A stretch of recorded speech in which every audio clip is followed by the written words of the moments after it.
No one's gonna fucking come to help me. It's fucking me against me, period. That's where everything changed for me.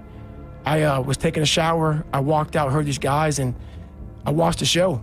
And it made me reflect big time on the piece of shit that I am, and I'm exactly what people said I was gonna be. So what was on this show that really struck home? It was, I saw these guys going in the water, so I was terrified of it. But a lot of us have these fears that you just don't want to fucking face. And I have a lot of them, had a lot of them. And that's what created the person who's in front of you today, and we'll get into that. But just a scared bitch is what I was. But I was watching these guys going through Hell Week, class 224, and these guys ringing the bell, quitting, dropping their helmet down, rolling out. A lot of guys just leaving. And it made me reflect on my fears, my insecurities. And I saw real men, what I thought were real men who were staying, who were overcoming adversity, who were overcoming all these different things that I had blamed so many fucking people in my life, my dad, my mom for not being there. When I was 14 years old, my mom was gonna get remarried to this great guy. He got murdered. And then I moved back to that small town in Brazil, and everybody was to blame. My learning disability, my skin color, you know, me being everything. And so I sat there for a while, and I was like, man, I got it. No one's gonna fucking come to help me. No one's gonna fucking come to help me. It's fucking me against me, period. And so I had to man up. And I said, the first thing I gotta start doing is facing every fucking fear I have, no matter what the fuck it is, man.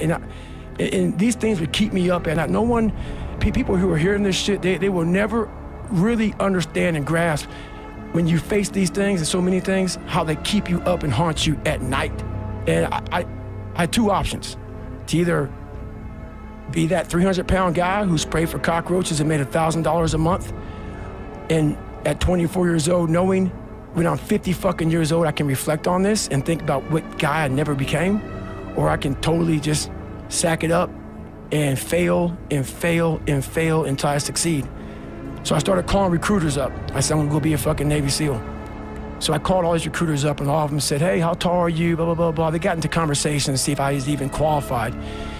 And by the time I got to my weight, phone would hang up pretty much, like, hey, you know what, call somebody else, you know, try to get in the reserves. So I tried to get in the reserves. To get into the class I had to get into, I had to lose 106 pounds in less than 3 months. So I was like, fuck that, I can't do that. I grabbed my chocolate milkshake and went back to Ecolab. I'm going back to work, man. This is my life. So in this job, you're looking for cockroaches, looking for rodents and stuff like that. And this next morning, or this next night, I went to work, and I don't like cockroaches too much. I hit the mother load of cockroaches. And this restaurant got full of cockroaches and rodents and everything else. And I sat there and I said, this is my life. I said, this is my life. You are exactly who the fuck, this is it. And I said, this ain't gonna be it for me. So in that restaurant, I quit my job, left my canister in that restaurant, my spray canister, got back in my Ecolab truck, and I went home. And I started working out like somebody, I became the most obsessed person on the planet Earth. And I was basically, I had to invent a guy that didn't exist. I had to invent a guy that can take any pain, any suffering, any kind of judgment, be called nigger, be called whatever the fuck in the world, and be able to stand in the fucking room and say, go fuck yourself. I had to build this callous mind, and I built it through suffering. I built it through downright fucking just crushing myself. If it was raining outside at 3 o'clock in the fucking morning, if it was snowing, the first instinct is don't go out there and do shit. My instinct was, we gotta fucking go out there. Anything that was fucking horrible in my life that I would normally say no, that was inhumane to most people, I had to go do it. And I started callousing my mind at this point in my life. And I lost the weight. I lost the weight, and I went back to recruiter. I got into that class, and I went through 3 Navy SEAL Hell Weeks in 1 year. Only guy to ever be in 3 Hell Weeks in 1 year, to my knowledge. The first one I didn't make it through, the next 2 I did. And I didn't stop anymore from there. And I started realizing through this process that the fucking mind is what you created. And I started opening different doors that I didn't think were even there, that I didn't think even existed.